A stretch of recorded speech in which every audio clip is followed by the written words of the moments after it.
Now the next part of our chapter kinematics is applications in translation.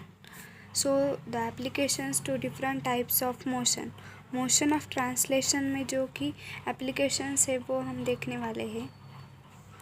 In case of motion of translation, the angular acceleration मतलब जो motion of translation में है उसमें हमें क्या देखने वाले हैं, तो जो एंगुलर एक्सेलरेशन है जो कि अल्फ़ा से डिनोट किया जाता है वो क्या रहता है, is zero. So equations of motion are, ये क्या रहता है, ज़ीरो रहता है. तो summation of F x equal to m a x and summation of F y equals to m a y, जो कि एक्स डायरेक्शन में क्या रहेगा, एक्स एक्सेलरेशन रहेगा तो फोर्स भी एफ एक्स ही रहेगा, और वाई डायरेक्शन में जो रहेगा वो ए वाई एक्सेलरेशन रहेगा तो फोर्स एफ वाई ही रहेगा. Okay. Centroidal rotation, when a body rotates about a fixed axis passing through its mass center g, the acceleration of cg is zero and equation of motion is summation of mg equals to ig alpha. Also we can use summation of fx equal to 0 or summation of F y equals to zero. मतलब centroidal rotation क्या है, तो एक body है जो कि उस कोई ना कोई फिक्स एक्सिस से रोटेट होती है और वो किससे पास होती है, तो मास सेंटर से पास होती है जो कि जी से डिनोट किया जाता है, और वहाँ का जो एक्सेलरेशन रहेगा वो क्या रहेगा, ज़ीरो रहेगा. तो इक्वेशन क्या बनेंगे हमारे पास, तो जो कि मूवमेंट रहेगा उस सेंटर मास सेंटर पे वो आई अल्फ़ा रहेगा. तो हम उसे कैसे यूज़ कर सकते हैं, तो जो एफ एक्स डायरेक्शन में जो फोर्स रहेगा वो ज़ीरो रहेगा, और जो वाई डायरेक्शन में जो फोर्स रहेगा वो क्या रहेगा, ज़ीरो रहेगा. Okay. So next, non centroidal rotation. Consider a rigid body of weight mg and it is constrained to rotate about a non centroidal axle at A. मतलब एक रिजिड बॉडी है जिसका वेट कितना है, तो एम जी है, और वो क्या कर रही है, ए पॉइंट पर क्या हो रही है, रोटेट हो रही है. लेट एट द इंस्टेंट, मतलब कोई पर्टिकुलर टाइम के लिए जो ओमेगा है, omega be the angular velocity and alpha be the angular acceleration. मतलब जो ओमेगा रहेगा वो क्या रहेगी, एंगुलर वेलोसिटी रहेगा, और जो अल्फ़ा रहेगा वो एंगुलर एक्सेलरेशन रहेगा. Here the mass center moves in a circle of radius r. मतलब जो सर्कल है, सर्कल का जो रेडियस रहेगी आर, उस पर वो मास सेंटर क्या करेगा, मूव करेगा, जिससे कि उसके दो कंपोनेंट्स पड़ेंगे एक्सेलरेशन के. Hence subjected to two acceleration components, a r equals to r alpha and a n equals to r omega square, जो कि डायरेक्टेड टूवर्ड्स ए रहेंगे. For dynamic equilibrium apply m a t and m a n in opposite directions of acceleration. मतलब जो A T रहेगा उसके opposite क्या रहेगा, तो एम ए टी रहेगा, और जो ए एन रहेगा उसके अपोजिट क्या रहेगा, तो एम ए एन. ये फोर्सेस रहेंगे. Okay. Also apply A in opposite direction of alpha, जो कि अल्फ़ा के अपोजिट का क्या रहेगा, तो आई ए रहेगा. Now use following equations of motion, जो कि summation of F t equals to zero, summation of F n है यहाँ पर equals to zero, and summation of M equals to zero, जो कि टेंजेंशियल फोर्स ज़ीरो रहेगा, normal force zero रहेगा, और मूवमेंट भी क्या रहेगा, ज़ीरो रहेगा. वी कैन यूज सम, जो कि समेशन ऑफ आई अल्फ़ा और summation of M at A equals to I at A alpha, जो कि फोर्स जो है, फोर्स क्या रहेगा, तो आई अल्फ़ा रहेगा, और जो मूवमेंट रहेगा ए पॉइंट पर वो क्या रहेगा, तो आई ए अल्फ़ा ये रहेगा. ठीक है. मोशन ऑफ रोलिंग बॉडीज़, जो कि बॉडी कोई ना कोई बॉडी है जो कि क्या हो रही है, रोल हो रही है, उसके बारे में हम देखेंगे. In case of motion of rolling bodies the motion equations are. Rolling body के लिए जो इक्वेशंस है वो क्या है, तो summation of F x equals to zero, F y equals to zero, and summation of M equals to zero. और क्या रह सकता है, तो summation of F x equals to m a x, summation of M F y equals to zero, और summation of M equals to zero, जो कि x direction में जो एक्सेलरेशन है उसके अपोजिट क्या लगाएंगे हम, एम ए एक्स लगाएंगे, वही है। तो जो एक्स डायरेक्शन में फोर्स है वो क्या है, तो एम ए एक्स है, यही दिया है यहाँ पर। और जो मोमेंट रहेगा वो क्या रहेगा, आई अल्फ़ा रहेगा। But before discussing the applications of this equation, ये एप्लीकेशन के पहले हम क्या करेंगे, there are two important special cases to consider. हमें दो स्पेशल कंडीशंस, स्पेशल केसेस है जो कि हमें स्टडी करने पड़ेंगे। ओके, तो वो टू स्पेशल केसेस कौन से हैं, तो a wheel rolls without slipping. When a roller rolls without slipping, the point of contact with the surface has zero velocity। मतलब रोलर है जो सिर्फ क्या हो रहा है, रोल हो रहा है विदाउट स्लिप, तो उसके साथ कोई ना कोई कांटेक्ट में सरफेस होगा तो उसे क्या रहेगी, ज़ीरो वेलोसिटी रहेगी, ICR, जो कि इंस्टेंट सेंटर ऑफ रोटेशन रहेगा। For the purpose to hold this point at rest, frictional force is require. मतलब हमें ये मोशन में है, मतलब रोल हो रहा है, तो हमें इसे रेस में लाना होगा, तो ये क्या, इसे हम क्या देंगे, तो फ्रिक्शनल फोर्स देंगे, जो कि frictional force is required. This frictional force is having value ranging from 0 up to the limiting frictional force μs n। और जो फ्रिक्शनल फोर्स की जो रेंज है वो कहाँ से कहाँ तक है, तो 0 से लेके जो लिमिटिंग फ्रिक्शनल फोर्स है जो कि न्यूएस एन, जिसमें कि न्यूएस जो है ये कोएफिशिएंट ऑफ फ्रिक्शन है, फ्रिक्शनल फोर्स है, एंड जो एन है ये नॉर्मल रिएक्शन है। So it is always convenient to eliminate this unknown by taking movement about ICR। तो हम इसे क्या, इसके लिए हम क्या कंडीशन लेते हैं, तो summation of M at C equals to IC alpha is useful condition. तो आई क्या है, तो मास मूवमेंट ऑफ इनर्शिया है, एंड जो अल्फ़ा है ये क्या है, तो एंगुलर एक्सेलरेशन है। एंड सेकंड जो है ये है स्लिपिंग ऑफ रोलर। जब रोलर स्लिप होता है तब, if slipping occurs the position of ICR is unknown and the relation summation of MC equals to IC alpha can not be used.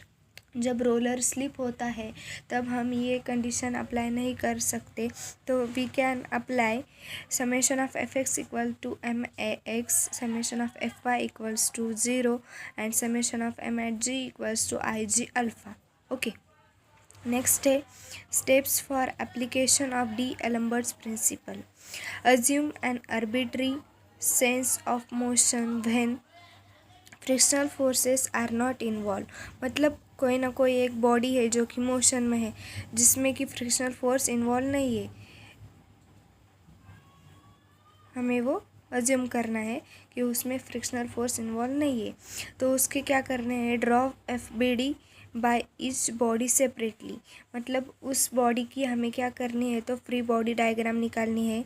Decide the type of motion of body, उसकी motion कौन सी है ये decide करना है। And apply inertia force और forces and inertia couple to generate dynamic equilibrium.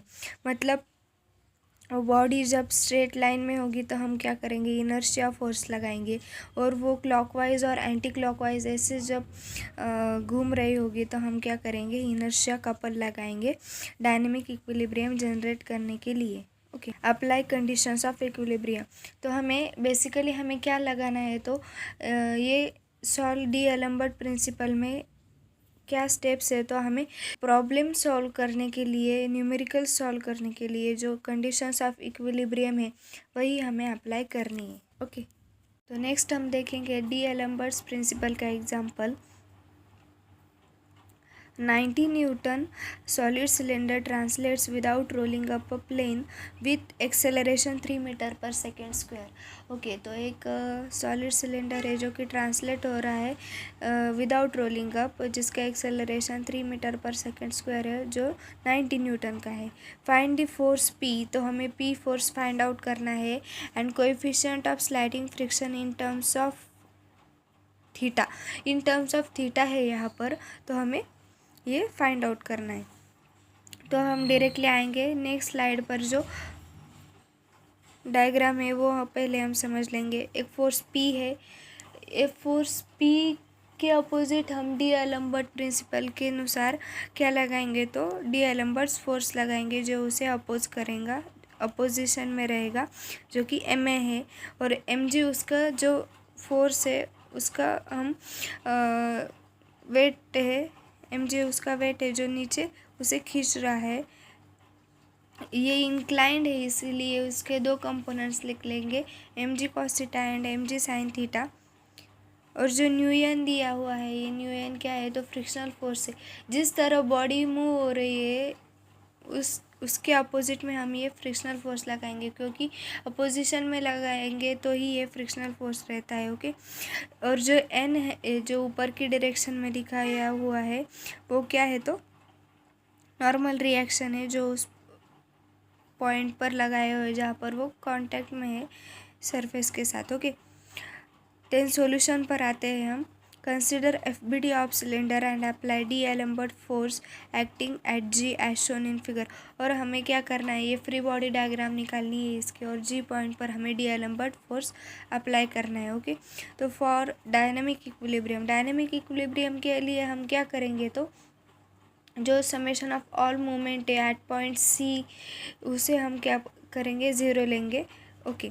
तो कौन कौन से फोर्स उस पॉइंट से जा रहे हैं सी पॉइंट पर, ये जो न्यू एन फोर्स है ये भी नहीं जाएगा क्योंकि वो उस पर ही लाइन पर है, उस पॉइंट से जा रहा है। और जो एन है ये भी नहीं जा रहेगा क्योंकि वो उसी लाइन पर है। ओके।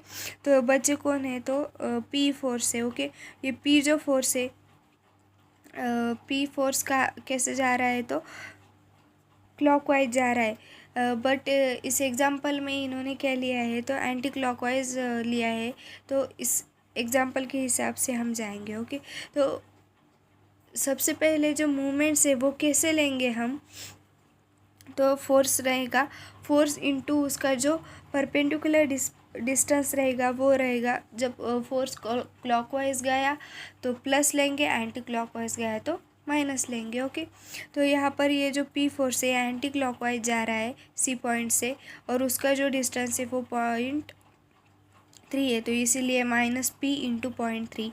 और जो एम ए ये फोर्स है ये क्लॉकवाइज जा रहा है इसीलिए प्लस लिया हुआ है, और उसका जो परपेंडिकुलर डिस्टेंस है वो क्या है, तो 0.6 है, जो कि 0.3 प्लस 0.3 इक्वल टू 0.6 है। ओके। देन और कौन से फोर्स जा रहे हैं, जो कि एम जी साइन थीटा भी वहाँ से जा रहा है, जो कि एम जी के कंपोनेंट्स है। ओके।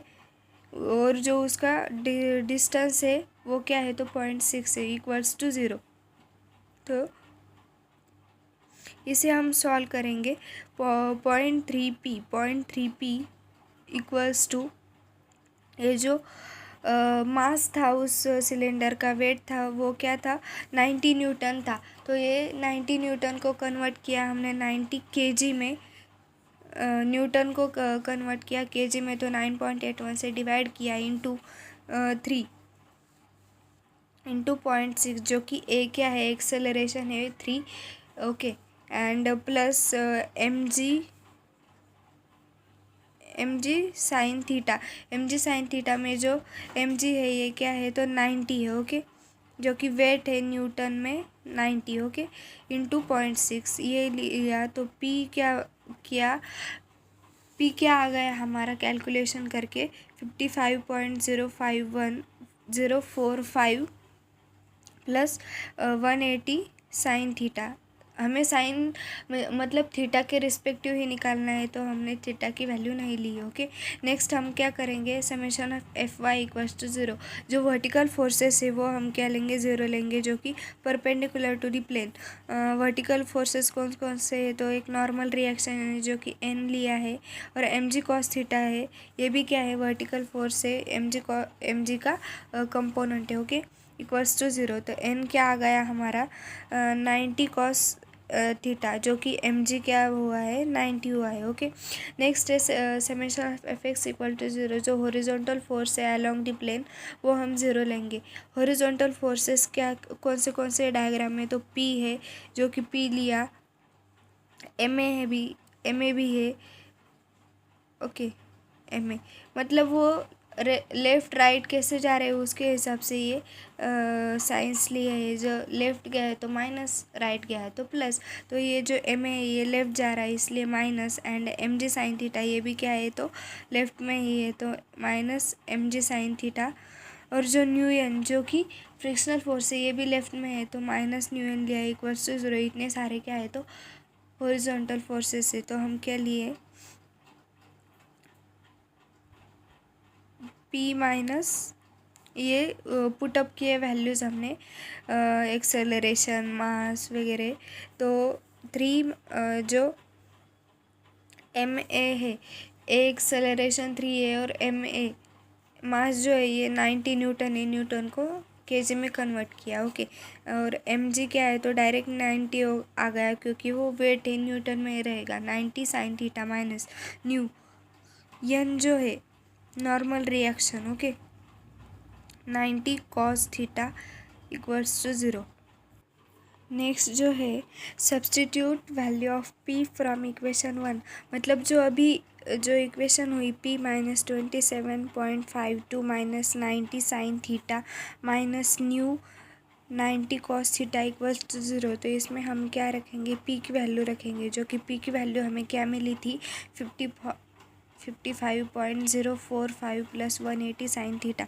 तो वो वैल्यू हम उस इक्वेशन में रखेंगे और जो इसे सिंप्लीफाई करने के बाद हमें क्या मिलेगा तो न्यू मिलेगा जो कि 27.525 plus 90 sine theta divide bye 90 cos theta जो कि मिलेगा 0.306 plus sine theta divide by cos theta ये मिलेगा। तो substitute this value in equation 3। मतलब जो वही इक्वेशन है जिसमें हमने पी की वैल्यू पुटअप की थी और हमें न्यू मिला है तो उसी में ही हम न्यू की वैल्यू पुटअप करेंगे और फिर से पी निकालेंगे। Okay, then P minus 27.52 minus 90 sine theta minus 90 cos theta जो कि न्यू की वैल्यू है 0.306 plus sine theta divide by cos theta equals to 0। ये इक्वेशन में हमने न्यू की वैल्यू पुटअप की और इससे हमें पी निकालना है। तो इसे सिंप्लीफाई करने के बाद हमें मिलेगा 27.52 plus 90 sine theta plus 27.54 plus 90 sine theta. तो इसके कैलकुलेशन करने पर हमें मिलेंगे P equals to 180 sine theta plus 55.06।